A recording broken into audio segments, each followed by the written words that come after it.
Herr Kettner, ich frage mich, warum Sie als Die Zahnbürste. Sicherheitspolizeiverfahrene Zeuge als alle anderen hier so nervös sind. Weil es bei der Frau Mayburg wirklich um was geht und es ist ja eine sehr sympathische Frau. Ich mag sie ja auch. Okay.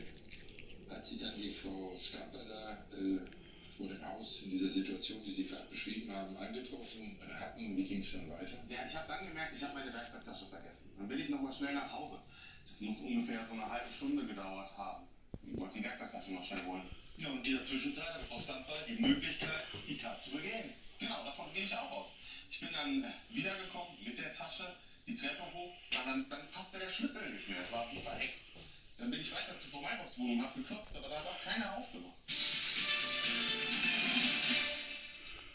Sehen Sie gleich. Du bist immer noch wunderbar, doch mein Herz ist leider nicht mehr da. Daraufhin wollte ich natürlich wissen, wer sich meinen Patrick unter den Nagel gerissen hat. Ach nö, Sonja, sag nicht, ja?